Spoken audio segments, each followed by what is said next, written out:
تمام قسم کی تعریفات، ہر طرح کی حمد و ثنا، بزرگی اور بڑائی اس اللہ تبارک و تعالی کے لیے لائق اور زیبا ہے جو ہمارا مالک ہے، خالق ہے، رازق ہے۔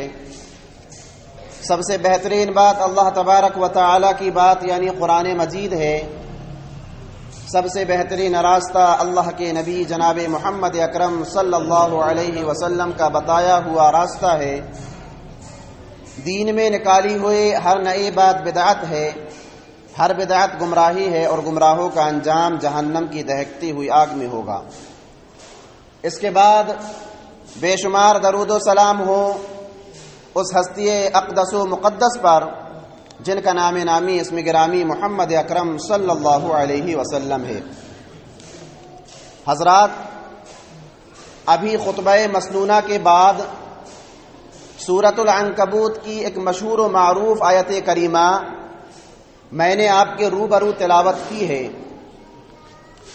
اس آیت کریمہ میں اللہ تبارک و تعالی پیارے نبی جناب محمد اکرم صلی اللہ علیہ وسلم سے خطاب کرتے ہوئے فرما رہا ہے، اتل ما اوحی الیک من الکتاب واقم الصلاۃ۔ اے پیغمبر، آپ کی جانب جو کتاب نازل ہو رہی ہے آپ اس کی تلاوت کیجئے، نماز کو قائم کیجئے۔ ان الصلاۃ تنہی عن الفحشاء والمنکر، بے شک نماز برائیوں سے، منکرات سے دور کرنے والی ہے، روکنے والی ہے۔ وَلَذِكْرُ اللَّهِ اکبر، اور اللہ رب العالمین کا ذکر سب سے بڑی بات ہے۔ وَاللَّهُ يَعْلَمُ مَا تَصْنَعُونَ، اور تم جو کچھ بھی کرتے ہو اللہ رب العالمین اس کو خوب اچھی طرح سے جانتا ہے۔ حضرات، نماز یہ اسلام کا دوسرا بڑا اہم رکن ہے اور یہ بندگی کا سب سے بڑا مظہر ہے۔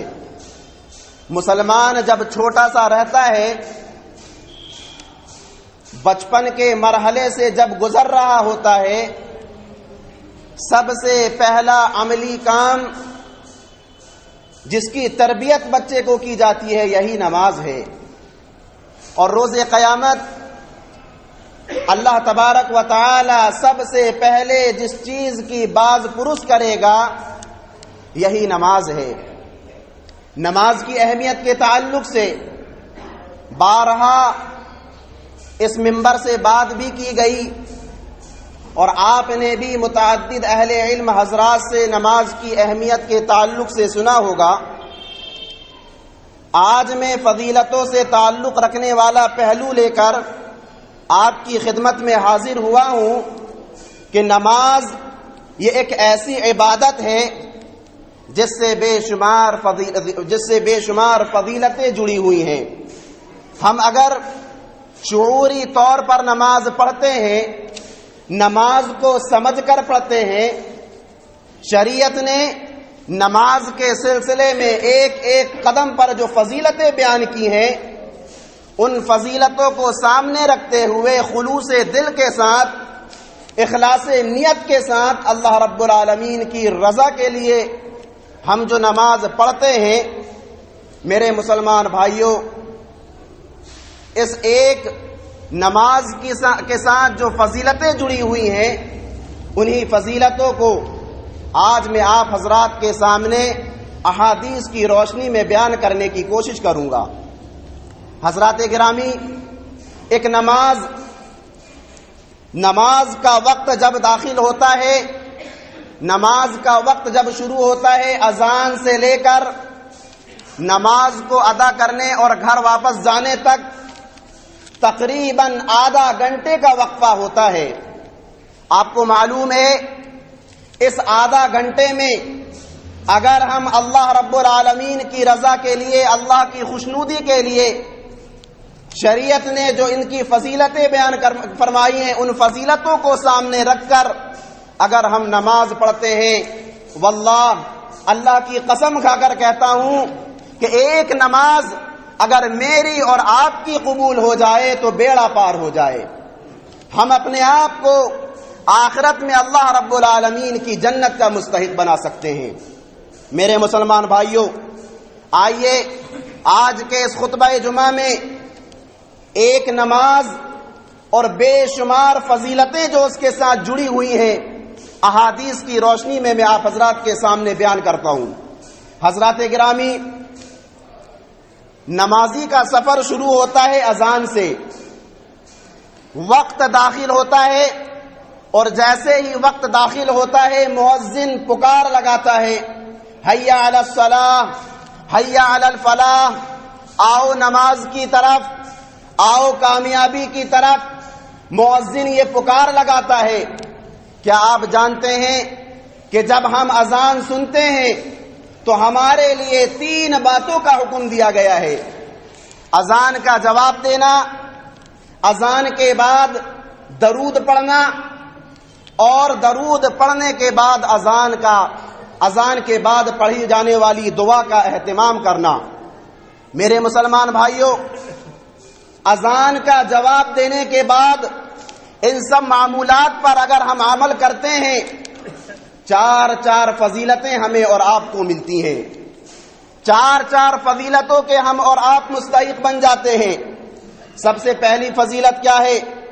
سب سے پہلی فضیلت پیارے نبی جناب محمد اکرم صلی اللہ علیہ وسلم نے بیان فرمایا کہ کوئی بھی شخص جب مؤذن اذان دیتا ہے، مؤذن کے کلمات کو دہراتا ہے، مؤذن کے اذان کا جواب دیتا ہے، شرط کیا ہے؟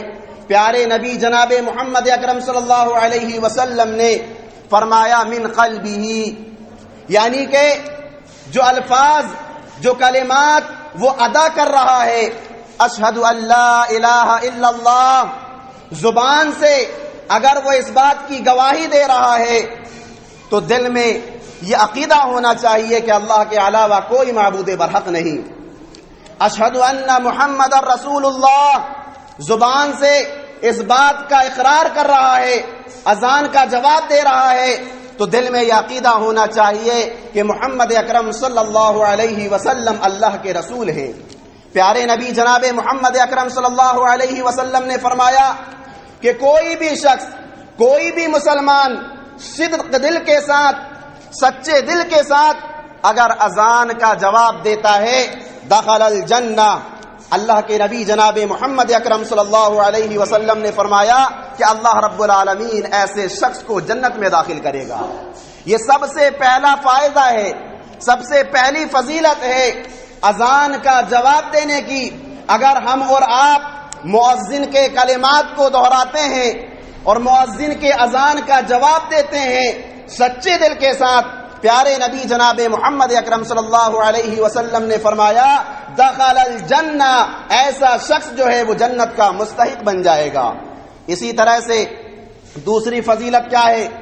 اللہ کے نبی جناب محمد اکرم صلی اللہ علیہ وسلم نے فرمایا کہ جب مؤذن اذان دے چکے تو مجھ پر درود کہو، اللہم صلی علی محمد وعلی آل محمد، اللہم بارک علی محمد وعلی آل محمد، مجھ پر درود بھیجو۔ اگر ہم اور آپ اذان کا جواب دینے کے بعد پیارے نبی جناب محمد اکرم صلی اللہ علیہ وسلم پر درود بھیجتے ہیں، فائدہ کیا ہوگا؟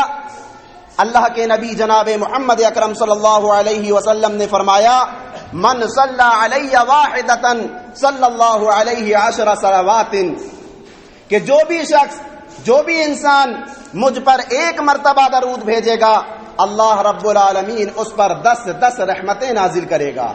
میرے مسلمان بھائیوں، پہلی چیز اذان سن کر کے ہم نے جواب دیا، اللہ کے جنت کے مستحق بن گئے۔ دوسری چیز نبی کریم صلی اللہ علیہ وسلم پر درود بھیجا، 10 رحمتوں کے ہم مستحق ہو گئے۔ تیسری چیز کیا ہے؟ پیارے نبی جناب محمد اکرم صلی اللہ علیہ وسلم نے فرمایا کہ جب اذان مکمل ہو جائے مجھ پر درود بھیج دو، تو اذان کے بعد پڑھے جانے والی دعاؤں کا اہتمام کرو۔ اذان کے بعد پڑھی جانے والی دعاؤں کا اہتمام کرو. اللہم رب هذه الدعوة التامة والصلاة القائمة آتی محمدا الوسیلة والفضیلة وابعثه مقاما محمودا الذي وعدته. اللہ کے نبی جناب محمد اکرم صلی اللہ علیہ وسلم فرما رہے ہیں کہ جو بھی شخص اذان کے بعد اس دعا کو پڑھتا ہے اور میرے لیے وسیلے کا اللہ رب العالمین سے سوال کرتا ہے. میرے مسلمان بھائیوں، یہ آخر وسیلے کا مقام آخر ہے کیا؟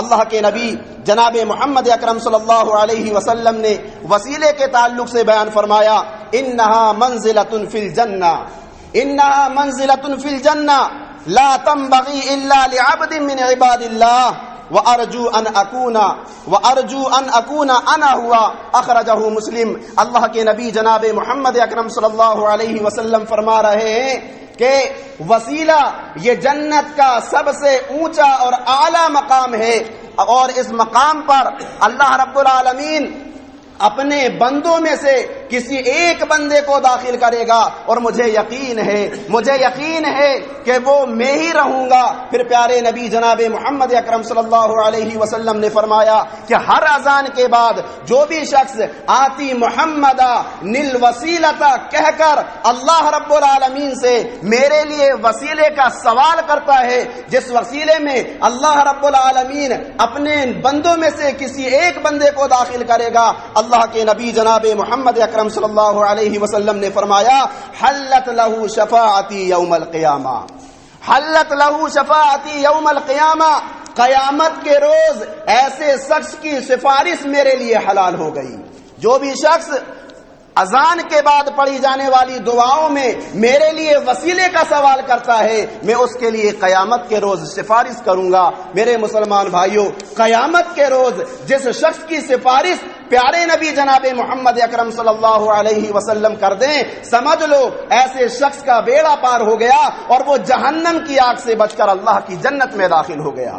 تو میرے مسلمان بھائیوں، یہ تیسری فضیلت ہے. 4 فضیلتیں اذان کے ساتھ جڑی ہوئی ہیں، یہ تیسری فضیلت ہے. چوتھی فضیلت کیا ہے؟ چوتھی فضیلت جو اذان کے ساتھ جڑی ہوئی ہے وہ ہے دعا کی قبولیت ہے. دعا کی قبولیت ہے. صحابہ کرام ایک مرتبہ پیارے نبی جناب محمد اکرم صلی اللہ علیہ وسلم کی خدمت میں حاضر ہوئے اور آ کر کہا، اے اللہ کے رسول، مؤذنین فضیلت میں ہم سے بہت آگے بڑھ گئے. جو اذان دینے والے مؤذن ہیں وہ مؤذنین حضرات فضیلت میں، مقام و مرتبے میں ہم سے بہت زیادہ آگے بڑھتے چلے جا رہے ہیں. وہ دن میں 5 مرتبہ صدائے توحید کو بلند کرتے ہیں، اذان دیتے ہیں. ان کی آواز کو سن کر نمازی حضرات مسجد میں آتے ہیں. ان کا مقام و مرتبہ ہی الگ ہے. وہ فضیلت میں ہم سے بڑھتے چلے جا رہے ہیں، ہم تو ان کے پیچھے رہ گئے. اللہ کے نبی جناب محمد اکرم صلی اللہ علیہ وسلم نے کیا کہا آپ جانتے ہیں؟ آپ صلی اللہ علیہ وسلم نے فرمایا کہ مؤذنین کے مقام و مرتبے کو اگر آپ کو بھی حاصل کرنا ہے، اگر آپ چاہتے ہو کہ جو مرتبہ مؤذنوں کو بروز قیامت ملے گا، جس مقام پر انہیں کھڑا کیا جائے گا، اگر آپ چاہتے ہو کہ آپ بھی اسی مقام و مرتبے پر رہو تو کل کما یقولون، جیسا مؤذن کہتا ہے ویسا تم بھی کہتے رہو. جیسا مؤذن صدائیں بلند کر رہا ہوتا ہے ویسا تم بھی صدائیں بلند کرتے رہو. اور جب اذان مکمل ہو جائے تو اللہ رب العالمین سے خوب دعائیں کرو. اللہ رب العالمین سے خوب دعائیں کرو. تم جو بھی مانگو گے دیے جاؤ گے. تمہاری دعائیں رد نہیں ہوں گی، تمہاری دعائیں ٹھکرائی نہیں جائیں گی. تم جو جائز سوالات اللہ رب العالمین سے کرو گے، اللہ رب العالمین تمہیں وہ ساری کی ساری چیزیں عنایت کرے گا. تو میرے مسلمان بھائیوں، یہ اذان سے جڑی ہوئی 4 فضیلتیں ہیں. اگر ہم اذان سنتے ہیں، اذان کا جواب دیتے ہیں، اذان کے بعد پیارے نبی پر درود بھیجتے ہیں اور اذان کے بعد پڑھی جانے والی دعا کا اہتمام کرتے ہیں، تو یہ 4 فضیلتیں اللہ رب العالمین ہمیں عنایت کرے گا. اس کے بعد اذان مکمل ہو گئی. اذان مکمل کرنے کے بعد ہمیں نماز پڑھنا ہے. نماز پڑھنے کے لیے ضروری ہے کہ وضو کیا جائے. وضو کے بغیر نماز نہیں ہوتی. وضو کرنا ضروری ہے. میرے مسلمان بھائیوں، اگر ہم پیارے نبی جناب محمد اکرم صلی اللہ علیہ وسلم کے بتائے ہوئے طریقے کے مطابق وضو کا اہتمام کریں گے تو جس طرح سے اذان نے ہماری جھولی میں 4 فضیلتیں ڈالی، اسی طرح سے یہ وضو بھی ہماری جھولی میں ہمیں 4 فضیلتوں کا مستحق بنائے گا. وضو کرنے میں اللہ رب العالمین ہمیں 4 فضیلتوں کا مستحق بناتا ہے. سب سے پہلی فضیلت کیا ہے؟ ایک عضو آپ دھوتے جا رہے ہیں اور اس عضو سے کیے گئے گناہ جھڑتے چلے جا رہے ہیں. آپ نے ہاتھ دھویا، ہاتھ سے کیا گیا گناہ جڑ جائے گا. آپ نے کلی کی، منہ سے کیا گیا گناہ جڑ جائے گا. آپ نے چہرہ دھویا، آنکھوں سے کیا گیا گناہ جڑ جائے گا. آپ نے پیر دھوئے، پیروں سے کیا گیا گناہ جڑ جائے گا. پیارے نبی جناب محمد اکرم صلی اللہ علیہ وسلم نے وضو کی فضیلت کو بیان کرتے ہوئے فرمایا کہ آپ اپنے اعضائے وضو کو دھوتے چلے جاؤ اور اللہ رب العالمین آپ کے ہاتھوں اور آپ کے جسموں سے جو گناہ ہوئے ہیں، جو